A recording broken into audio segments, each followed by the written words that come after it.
পারমাণবিক এই যুগে একটা ছোট্ট ভুলেই পৃথিবীটা তছনছ হয়ে যেতে পারে। ধরুন কোনো এক উত্তপ্ত আন্তর্জাতিক সংকটের সময় হঠাৎ করেই যুক্তরাষ্ট্রের মতো দেশের উপর ফেলে দেওয়া হলো একটি পারমাণবিক বোমা। চোখের পলকেই ধ্বংস হয়ে যাবে নিউ ইয়র্ক, লাস ভেগাস কিংবা ওয়াশিংটনের মতো প্রাণকেন্দ্র। প্রশ্ন হলো, এরপর কি হবে? যুক্তরাষ্ট্র কি বসে থাকবে নাকি প্রতিশোধ নেবে? আর যদি রাশিয়ার উপর হয় এমন আঘাত, ভ্লাদিমির পুতিন কি থেমে থাকবেন? Должны знать, что роза ветров может развернуться. এই প্রশ্নগুলোর উত্তর লুকিয়ে আছে আধুনিক কালের সবচেয়ে বিধ্বংসী একটি যুদ্ধনীতিতে, নিউক্লিয়ার ট্রায়াড। আর এই ট্রায়াডের পেছনে আছে আরও একটি গুরুত্বপূর্ণ ধারণা, সেকেন্ড স্ট্রাইক ক্যাপাবিলিটি। কোনো দেশ যদি এমন সক্ষমতা অর্জন করে প্রথমে আঘাত পেলেও তারা দ্বিতীয়বার এমন জবাব দিতে পারবে যে শত্রু দেশ পুরোপুরি ধ্বংস হয়ে যাবে, তখন সেটাকে সেকেন্ড স্ট্রাইক ক্যাপাবিলিটি হিসেবে ধরা হয়। ধরুন হঠাৎ আঘাত করে আপনি আমাকে ধ্বংস করতেই পারেন, কিন্তু আমিও আপনাকে ধ্বংস করেই যাব।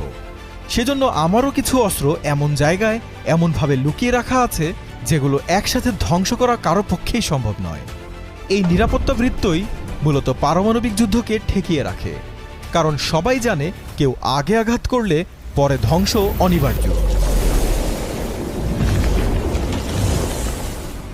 এই সেকেন্ড স্ট্রাইকের জন্যই তৈরি হয়েছে নিউক্লিয়ার ট্রায়াড, অর্থাৎ জল, স্থল ও আকাশ, এই তিন দিক থেকেই পরমাণু হামলা চালানোর সক্ষমতা। এই তিনটি মাধ্যমের মধ্যে যে কোনো এক বা দুটি ধ্বংস হলেও তৃতীয়টি থাকবে প্রতিশোধের জন্য প্রস্তুত।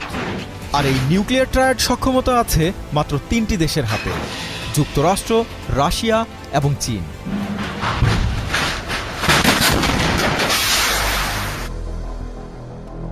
প্রথমেই আসি যুক্তরাষ্ট্রের কথায়। 1945 সালে বিশ্বের প্রথম পরমাণু বোমার জন্ম হয় তাদের হাত ধরে। বর্তমানে তাদের কাছে 5277টি নিউক্লিয়ার ওয়ারহেড আছে। এর মধ্যে প্রায় 1700টি আছে মোতায়েন অবস্থায়। ভূমি থেকে ছোড়ার জন্য আছে 4 শতাধিক মিনিটম্যান 3 ব্যালিস্টিক মিসাইল। এগুলো 13,000 কিলোমিটার দূরের লক্ষ্যে আঘাত হানতে সক্ষম। এই মিসাইলগুলো ভূগর্ভস্থ সুরক্ষিত লঞ্চ প্যাডে সবসময়ই প্রস্তুত রাখা হয়।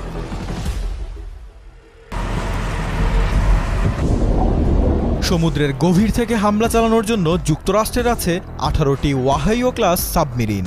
প্রতিটি সাবমেরিনে 20টি ট্রাইডেন্ট 2 ক্ষেপণাস্ত্র মোতায়েন থাকে। মিসাইলগুলোর প্রতিটিতে একাধিক ওয়ারহেড থাকে, অর্থাৎ একবার ছুড়লেই একাধিক